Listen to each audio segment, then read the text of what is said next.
Good evening, students. Today I am discuss the very important topic that is the properties of engineering material. It's very important topic because many question in many competitive exams are arises from this topic. And first of all, we will discuss the chemical properties and the physical properties of engineering material. The chemical properties are the material characteristics that relate to the structure of material and its formation from the element. Chemical property constitute mainly to the structure and the composition of material. And the physical properties, the characteristics of material that are determined by the nature. Important physical properties include the color density, composition, structure, and thermal conductivity, corrosion resistance, and expandability, etc.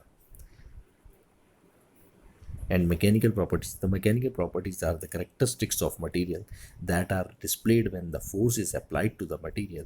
They usually relate to the elastic and the plastic behavior of the material. The important mechanical properties are the hardness, strength, toughness, modulus of elasticity, elastic limit, endurance limit, ultimate strength, hardness, creep, malleability, ductility, toughness et cetera. चलिए एक एक करके सभी mechanical properties को समझने की कोशिश करते हैं. सबसे पहले हमें समझना पड़ेगा कि होमोजीनियस मटेरियल क्या होता है.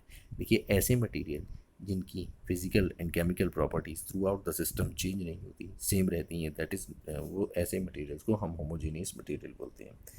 आइसोट्रोपी मटेरियल ऐसे मटेरियल होते हैं जिनमें इलास्टिक प्रॉपर्टीज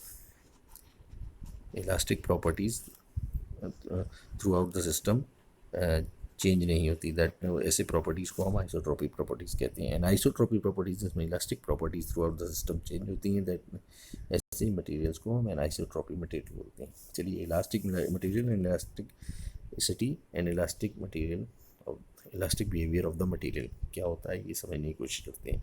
देखिए, जब किसी मेंबर पर किसी बॉडी पर हम लोड लगाने पर अगर वो डिफॉर्मेशन उसमें होना स्टार्ट हो जाता है और जब हम उसको लोड रिमूव करते हैं तो वो अपनी ओरिजिनल पोजीशन को रीगेन कर लेता है. तो ये ऐसे बिहेवियर को हम elastic behaviour of the material बोलते हैं.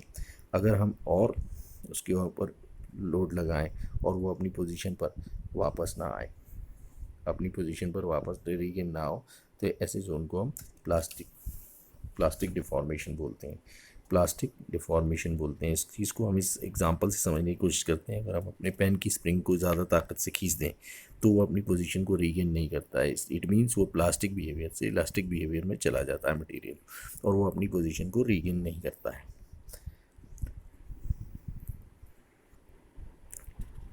इसके बाद अब हम डक्टिलिटी को समझने की कोशिश करते हैं. डक्टिलिटी क्या होती है और मेलेबिलिटी क्या होती है. बहुत सारे बच्चों को कन्फ्यूज़न होता है कि what is the basic difference of ductility and ब्रिटिलिटी.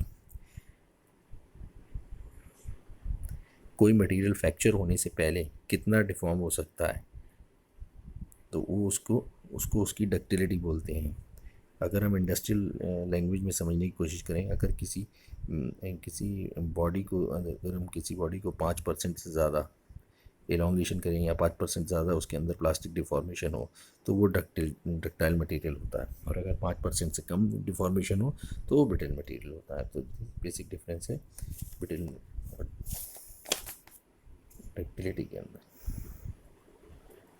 चलिए, डक्टिलिटी एंड मेलेबिलिटी समझते हैं.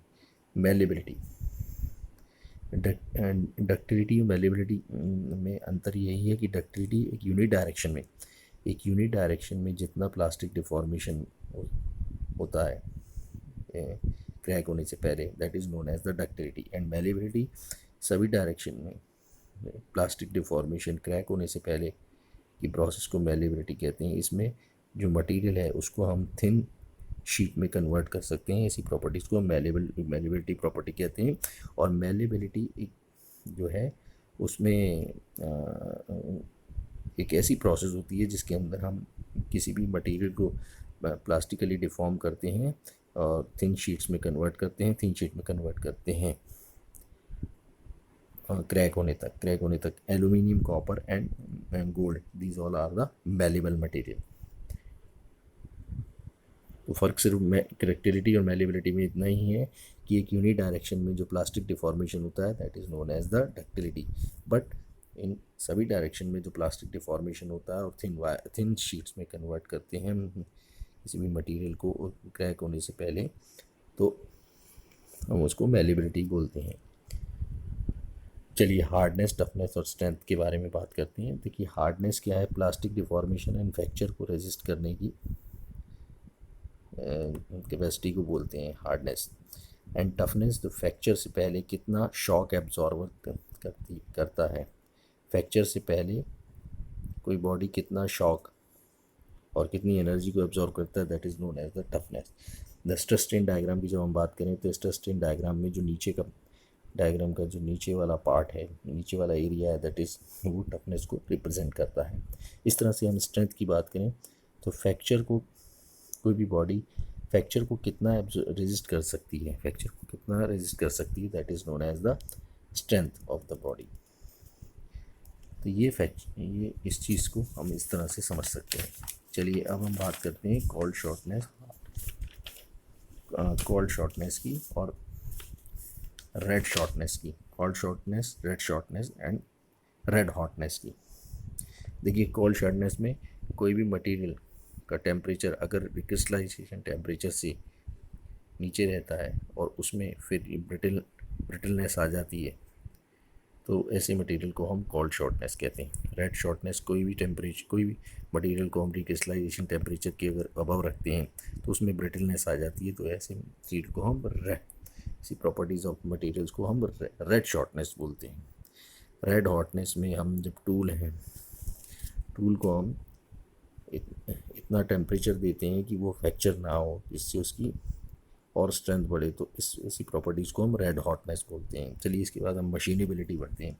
मशीनेबिलिटी एक ऐसी प्रोसेस होती है जिसके अंदर कोई भी पार्ट और कोई भी मशीन का पार्ट एफिशिएंट वे में परफॉर्म कर सके उस पूरी प्रोसेस को, that is known as the machinability.